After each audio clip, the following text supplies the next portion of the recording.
Enterprise Management 360.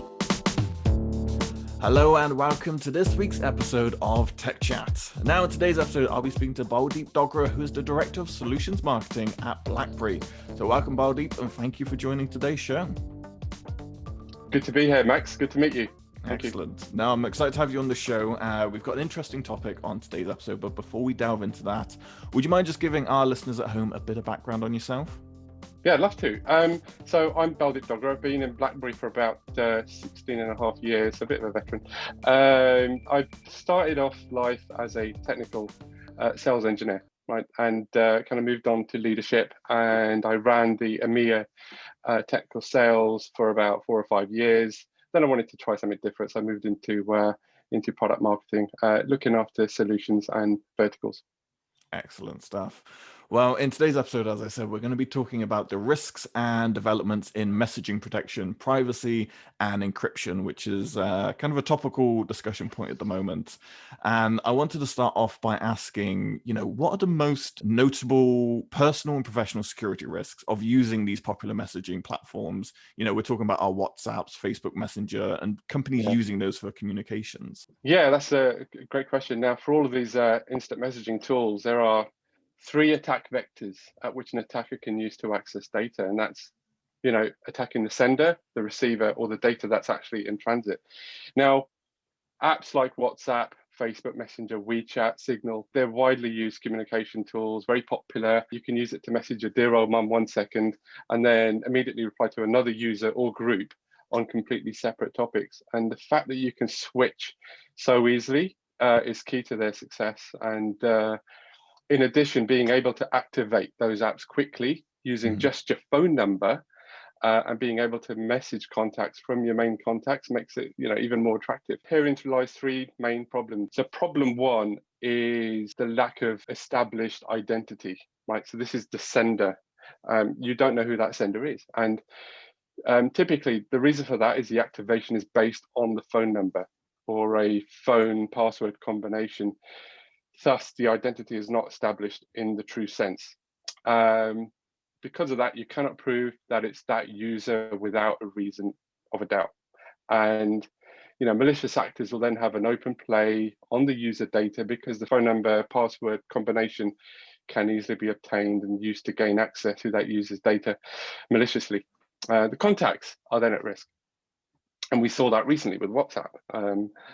Someone tried to do it to me, but I knew what was going on. Now, you've got the contacts at risk, but then you've also got the, when and however these apps start, allowing you to transfer financial data, any financial transactions, that will also be at risk when you're moving money between contacts, for example. So that's problem 1, which is the sender. Problem 2 is data leakage. Right, this is at the receiver's end. Right, so now you've sent the data. Now what? Users can send confidential files to a personal contact. There's no IT controls, for example, to limit where those confidential files can go. Conversely, in a work setting, employees could accidentally send personal messages or details to others in their organization, which could negatively impact their professional standing. Right, it could even lead to a termination. And then the third one is data in transit. Right, so they can tunnel your data wherever they want. Metadata stored at rest in worldwide data centers, but data is collected from each user. It includes who's communicating, where, how long. There's nothing stopping that data being shared with third parties. And then there's governance around safe harbor and PII. PII is personal identifiable information. This has gained a lot of prominence recently, particularly because of GDPR. You want to know, is my data safe? Is my contact, is data I store, other personal data safe? Definitely. It's a bit of a minefield, isn't it, in terms of navigating this? And I understand why companies do it. This isn't just, small startups. It's not, it goes across small, medium, and enterprise that go, it's easy. Correct. Everyone's on WhatsApp. I'll message someone in accounts about this and I'll send that file without really giving it any thought because it does have that ease of use about it. So it's retraining that ideal, isn't it, of where people should be taking it. I guess the question is, what should companies or CISOs, whoever's handling this, should be looking for in a secure enterprise messaging platform, especially when it comes to that conversation we're having about data protection and privacy? Yeah, great question, actually. Well, fundamentally, they need to limit their exposure to those attack vectors I just mentioned, right? They need to protect the sender's identity. They need to make sure that data received can't be leaked. They need to make sure that data is secure in transit, right? Those three things. I mean, CISOs get paid on those three things. Cyber criminals are always one step ahead. So at Blackberry, we like to think of a protection first policy. You know, you protect yourself, then you don't need to worry. You've got to stay one step ahead of cyber criminals. To do this, CIOs need four key things to make sure they're not exposed to those attack vectors. Number one, they need to start their journey from a position of zero trust. And this is something that's been coming, increasing lately. It's an approach. It's not a product. Zero trust is an approach, which is a philosophy. Assumes that nothing is trusted inside or outside the firewall without the necessary credentials.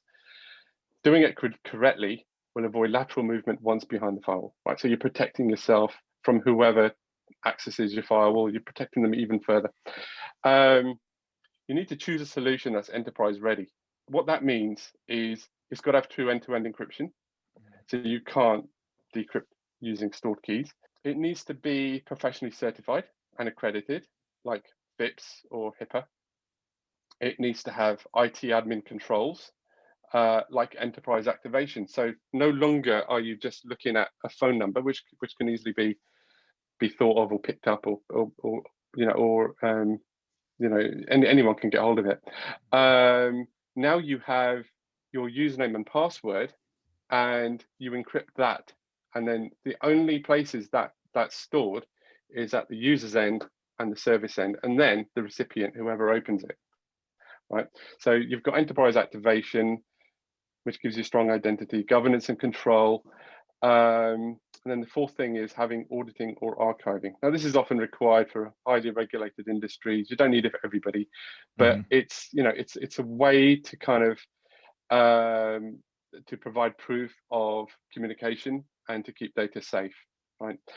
Then you also need to think of the data storage and the transit capabilities of the solution. I mean, CIOs need to pay attention to the rules governing what data can be stored and shared by the solution provider to third parties. So basically, the business model of the IAM provider should not depend on selling user data, fundamentally.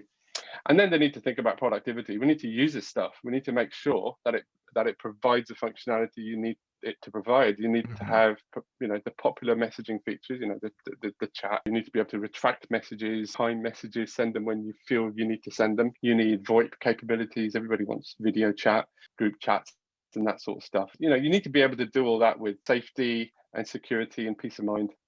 Yeah. Those are key things I need to do. 100% agree. It sounds like a lot. I imagine a lot of CIOs are going, "Ooh, I don't want to get involved in that bigger project," but I think it's doable. It's just changing that mindset, isn't it? And educating and getting that project plan in place, because you mentioned zero trust at the start there. That is a conversation that has increased tenfold since lockdown happened and everyone's been working from home. So it's just getting to that point, isn't it, of making that plan and then implementing it. Yeah, as I mentioned before, it's an approach, and as long as you start a journey of thinking in a different way, the rest will just fall into place. Yeah, exactly, and that's the way it needs to be taken. I wanted to end the show here by just talking about, obviously, the latest controversy that's been going on, the development in WhatsApp's privacy policy with the data sharing. Where do you think the state of messaging protection, privacy, and encryption is heading? That's a great question. And I know, I think it comes down to where these IM platforms are headed. And, personally, I think they're going to get even more integrated into social media. I think the WhatsApp, Facebook story is just the beginning. They want to offer easier ways to settle digital transactions, for example, and relying less on advertising revenue. So there is that way of progressing their own business models. You might see cryptocurrency pop up at some point in financial transfers. So that will make it even more compelling to make sure that there's privacy and security in place. So they want to think more about that safety and security of their user base while keeping data private. But it's scary because we all know that consumer apps cannot provide true end-to-end encryption. At some point, the ends of the tunnel are open, and WhatsApp say the messages are encrypted, but that's only when in transit. And once this data is in the back end, it is exposed. So personally, I think the need for true encryption will only increase. and this will heighten the need for better on-device protection. And I think that's a key thing. We're seeing more and more at BlackBerry. We're seeing more and more of a requirement to have on-device protection, even personal devices, for people who bring them in a BYOD scenario, because I think users' eyes have opened up a bit more after this recent policy change from WhatsApp, and they're looking to get more savvy, but they'll want to expect a better level of trust with the platform that they're using, especially if they want to transact financially with them. Yeah, I 100% agree. I think it's, again, if you look at the consumer side, people are wanting to be educated and know what's safe. It caused a lot of panic of people going, oh, this is something I need to be aware of. But also it needs to come down from a government regulatory standpoint, which I know from a security standpoint, we have that conversation a lot, but hopefully we'll see some real changes come in. But Baldeep, all I can say is thank you very much for coming on today's episode and talking about all of this. Thanks for having me. It's been great. Thank you, Max. You're very welcome. And thank you everyone who took the time to watch this episode. If you are looking for more information, head on over to blackberry.com. They've got some great resources there of how you can educate yourself and any resources that you might need. We'll be back next week with another episode in our Tech Chat series. In the meantime, please join the conversation at EM360 on Twitter and LinkedIn. Subscribe to this YouTube channel, and for more great daily content, head on over to em360tech.com.